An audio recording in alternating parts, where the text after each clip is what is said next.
What's up, everyone? Bienvenidos. Welcome back to another episode of Chingon SA.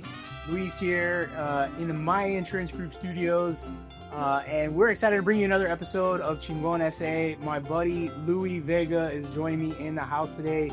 Super excited to talk with him about his journey with Texas Bros Jerky.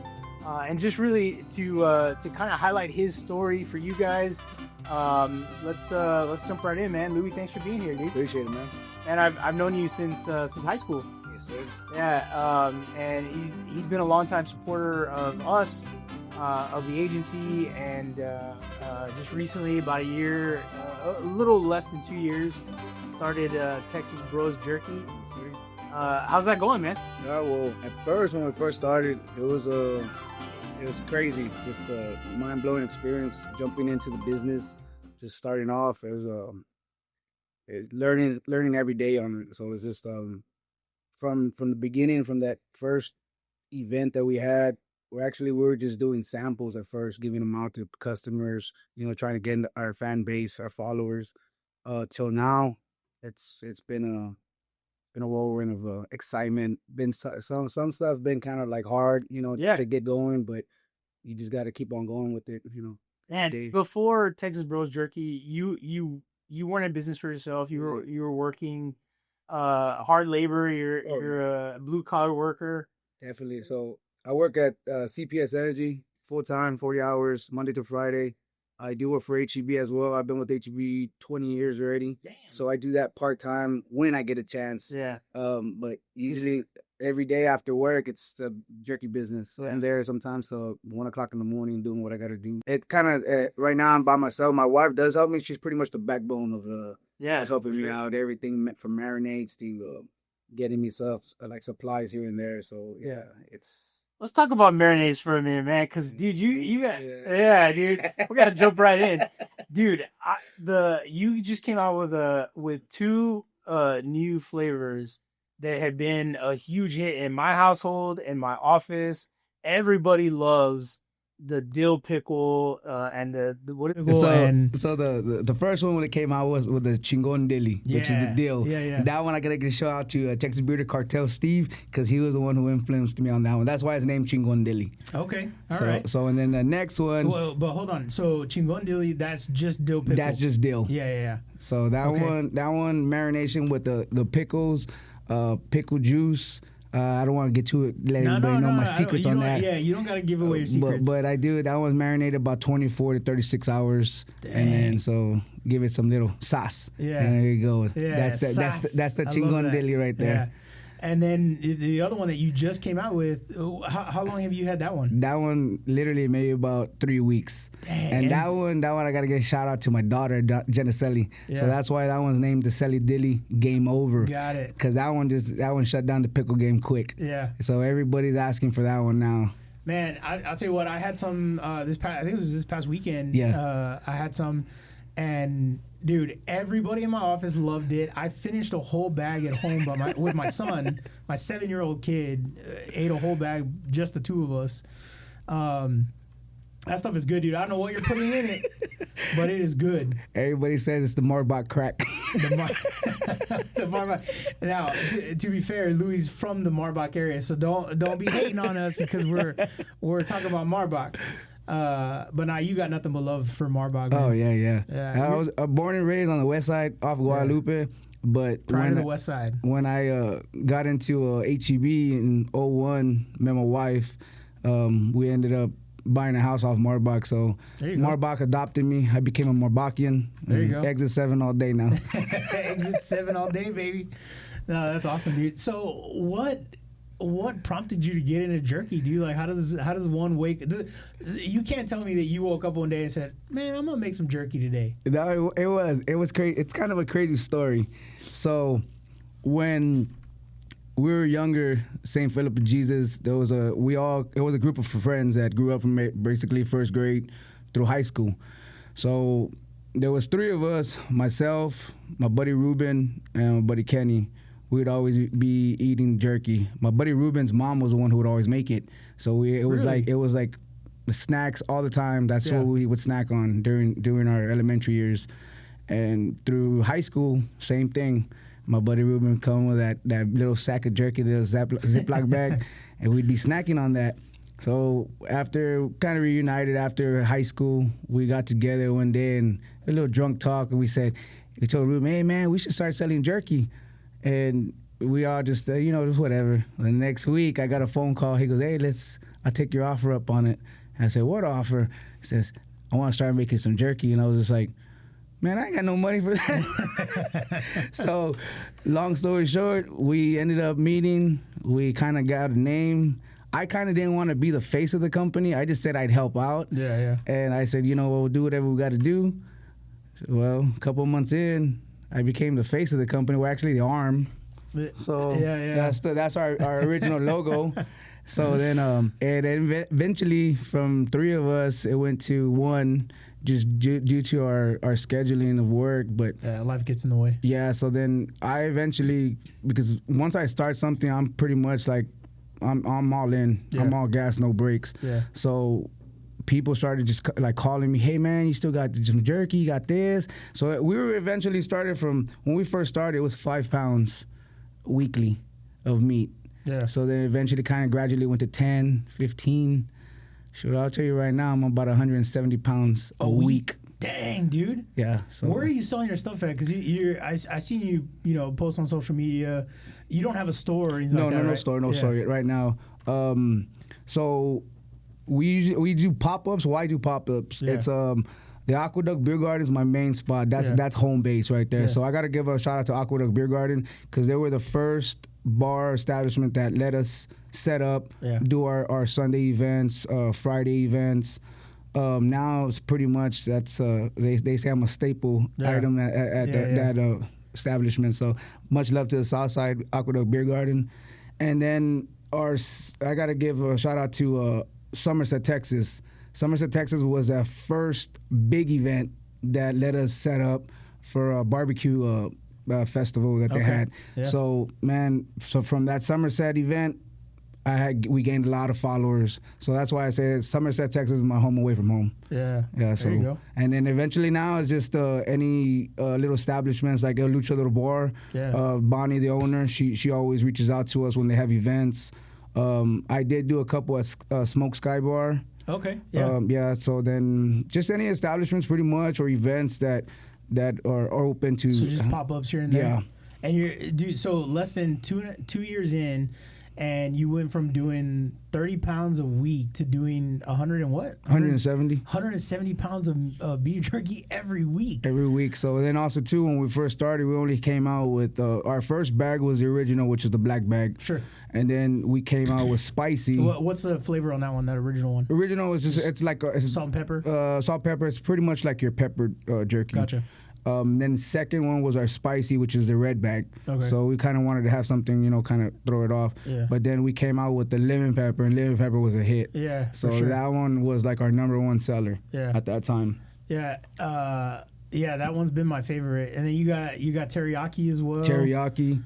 What are some of the other flavors you got? Teriyaki, spicy lemon pepper.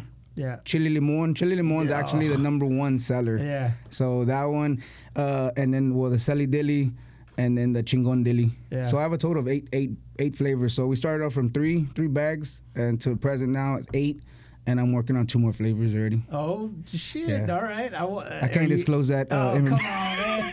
We want the exclusive here at the Chingon SA-Podcast. I'll tell you, I'm working on a ranch flavor. No shit. And the next one is I wanted to do a taki one. Okay. Or a mango habanero. Okay. Because everybody's asking for some stuff like that. So. Yeah. But you'd be surprised. I've got a request for carne asada, jerky, you name it, man. Now, barbacoa flavor. I was like, oh, come on, man. Can you mix it with Big Red, barbacoa and Big Red together? Yeah, that's what they wanted me to do. Talk about pride of the West Side right there, man. Yeah, I said, man, y'all getting wilding out on me right now. Yeah, for sure. Right now, your jerky's all beef jerky. Are you thinking about doing like venison and all this other kind of stuff? Or? Well, I did come out with I did a test run during Thanksgiving. I did turkey jerky. Yeah. So that one was a hit. It was good, but just the price on it, it's a different price point. So That's the only reason I kind of haven't really tried too many other varieties of. That makes sense. Because what I try usually getting is the denuded. It's kind of like the cleaner meat. So it's top round that I use. So other places do have it, but you just got to watch what markets, because some of them come out with a lot of fat. So I try to give the customer at least it's not the highest quality, but it's somewhat of the best. Yeah. So what are you when you're doing like the 170 pounds? Do you have like are you renting a kitchen, or are you at home? Well, I do it at home. I have basically my whole kitchen's separated just for myself. My wife said I have to buy her another house.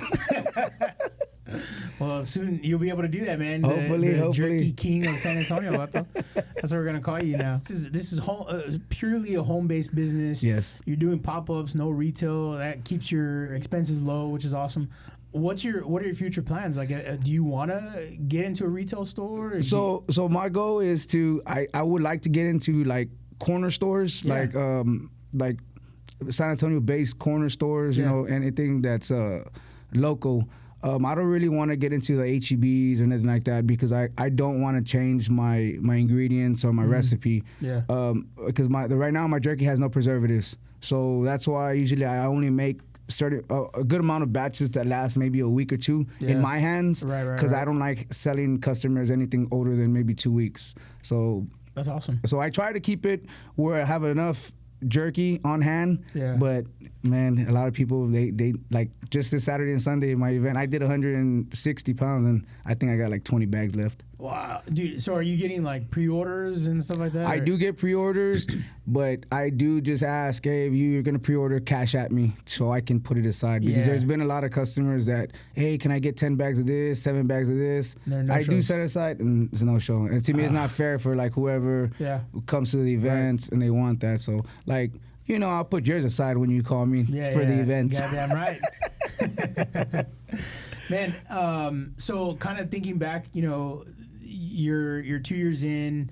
What has been some of the what would you say is the biggest challenge that you've kind of had to deal with over the last year? The biggest year and 8 months? Right now, so far the biggest challenge getting more followers and having more I guess the volume of sales for me is the meat distribution. So shout out to Q's Cuts off of Petranco in 211. He does his best to help, but with the overturn of me picking up meat, is like sometimes he can't meet the demand on it. Yeah. So like usually I like to start having my my marinade, the meat already marinated on Tuesday, so I can have everything ready bagged by Thursday, Friday. Mm-hmm. So going into the weekend.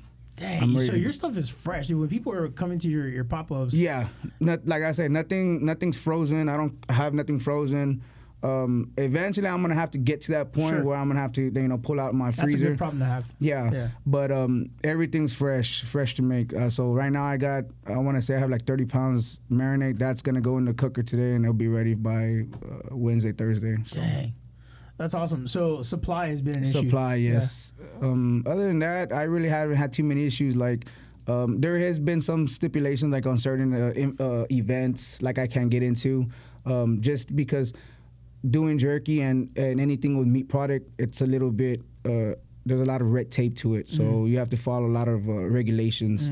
So, which is cool with me, as long as I can still do my local ones, I'm good. But when I try to branch out to a little bit bigger events, it's a little bit harder. Man, I know this last Christmas, I know we did an event together where we collected toys for a toy drive that you were doing. You partnered with some other businesses, Texas Bros Cartel and Florida's Garage. Yeah.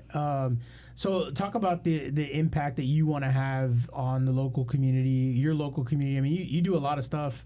Not just with your business, but like even outside your business, trying to have a positive influence and a positive impact on your community. Yeah.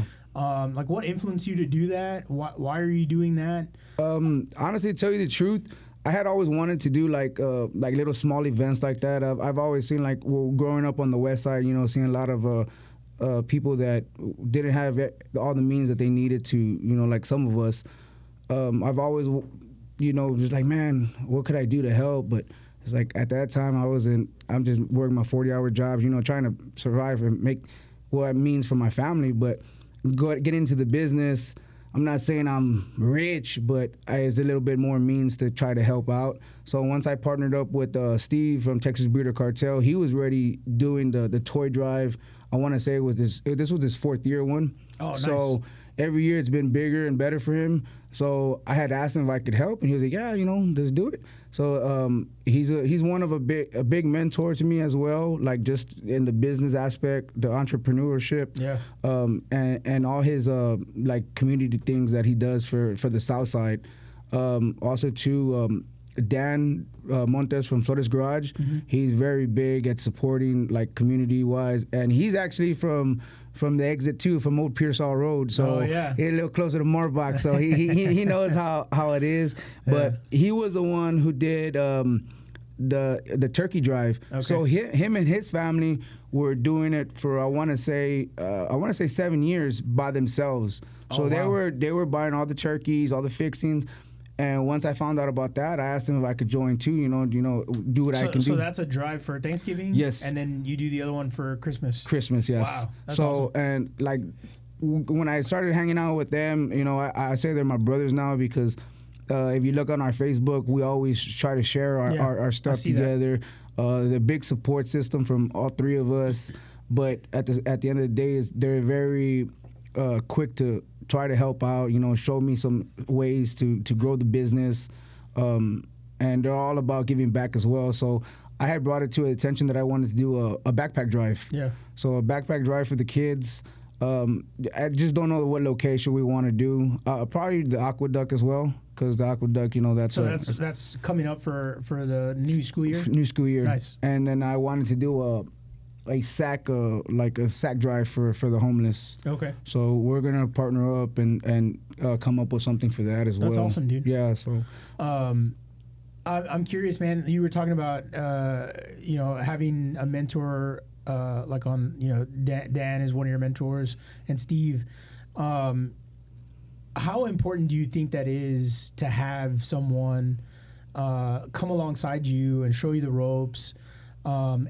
Be available to answer questions. Like, how important do you think that is for a business owner to have someone like that? Oh man, it's very important. Like, because there's questions that you might not know, but they've been through it since they've been in the business many years already, or they've seen stuff that you're getting yourself into, and you'll be like, oh man, it looks good, and really it's kind of shady sometimes. I just had an event the other day, and you sponsor certain things, but you're like, hey, what am I sponsoring? Yeah. So I was questioning it. So I called one of them, and he told me, no, man. He goes, that's totally different. So I was trying to gauge like where the sponsorship was going, because like I said, I have no problem doing the sponsor, but I kind of want to know where is it going. Yeah. And I couldn't get a definite answer from that person. So it kind of raises some awareness on like, oh, okay, don't be quick to just throw it out. Yeah. So, but other than that, no, I think it's very important to have somebody like, also too, like I was thinking about, I said,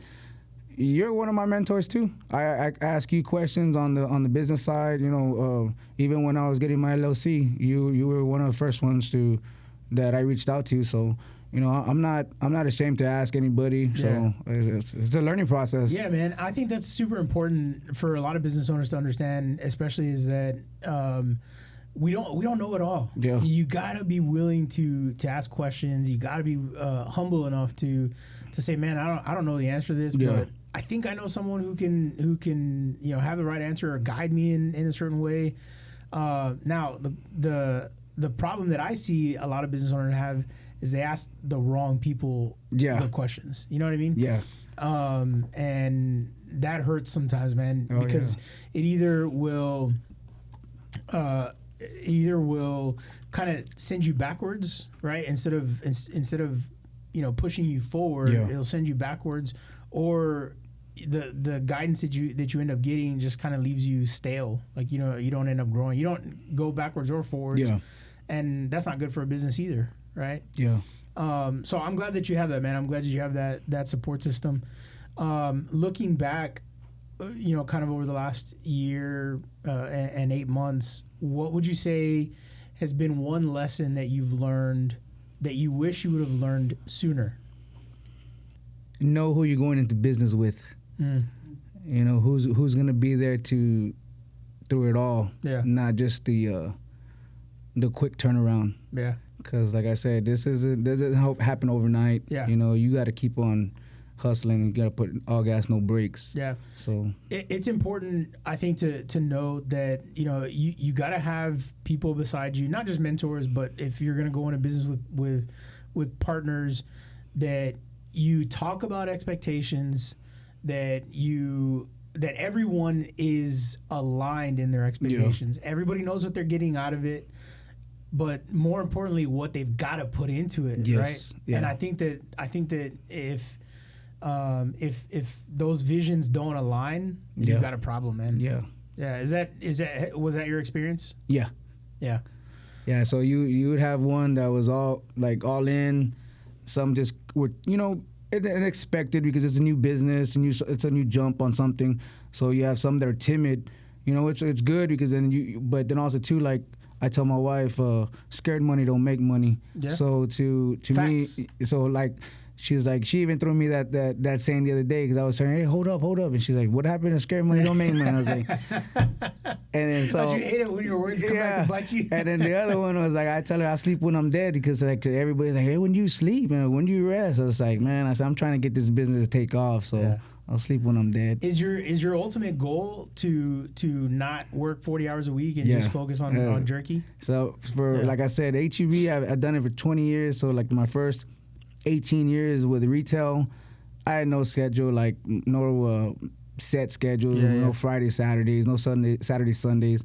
So with the business that I do, even though I'm still working on Saturdays, Sundays, late hours, sure. But eventually that is like, it's my business. I can, you know, hey, I'm not going to do it today. I'm going to do that tomorrow. Right. So, but no, eventually, I do want to quit and just focus on this and this. That'd be great, man. I would love to have my kids who work for me, but they don't love the smell of jerky. My daughter gets mad because she says she smells like jerky every day. Oh man, I remember. I never worked in food sales, but I remember working at the mall, and there was a little bar. I worked at Ingram Mall at JCPenney's. Oh, okay. There was a little like pub right outside JCPenney's. I can't remember the name of it, but every time I would go in there, dude, for lunch or something like that, I would come out smelling like that stuff, and I hated it, man. I hated it. Oh man, I can just imagine how your daughter must feel. Yeah, dude. Speaking of your kids, man, like just kind of wrapping up, what do you envision your legacy being? You know, with Texas Bros Jerky. What does that mean for your family? What does that mean for your community? What does it mean to you? Well, I just pretty much wanted to be where it's like, if they see me, it's like, man, this guy just started off just like that from one day to the next. Hey, start the business. It's just like anybody can do something that if they put their mind to. I'm not saying I'm where I want to be, but you can use me as an experience. Say, hey, man, look at that guy. He's liking what he's doing. He's loving what he's doing. And I just want my kids to know that if you put effort into something and you put, whatever you got, you can get what you want. Yeah. So that's what I tell my kids. Like my son, I tell him if he practices hard, he hits the weights. I say, he'll see something in baseball. But these kids nowadays, they want everything given to them. Facts. But it's just I've always been like that. I've always had that. I gotta work for it myself to get it because I never had really handouts. My mom, she worked 3 jobs herself, growing up. So seeing my mom as a kid, doing that, to sacrifice whatever to get me clothes, shoes. Yeah. So I've always had that vision instilled. Even my grandpa as well. My grandpa, he's from Mexico. When he came, he crossed the border plenty of times. He got sent back a couple of times, but he's always had that work mentality, to survive and to help his family. Yeah. So, I've always had that instilled in me. So I guess, hard work pays off. There you go. I love that, man. Hard work pays off. What a great, simple but powerful, right? Yeah, and one of the things I always say, dirty hands, clean money, There you go. So. Yeah. I love that, man. I love hearing that story. Yeah, I mean, we share a lot of the same sort of background. My mom was a single mom, always hustling to make stuff happen for us, making sure we had food on the table. We never went without, electricity or water or anything like that, food, nothing like that.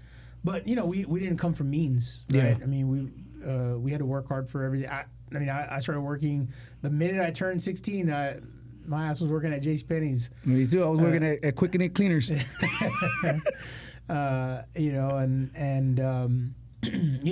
just been our lives, dude. And so it's always great to see brothers be successful in what they're doing, man. So I'm super proud of you, dude. Appreciate it, brother. I'm glad that you got to tell your story.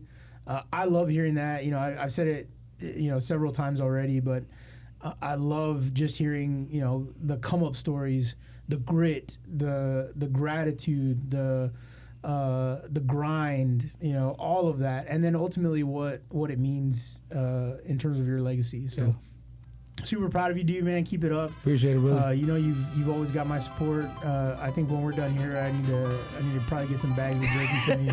All right. Because the staff is already texting me. Where's our jerky?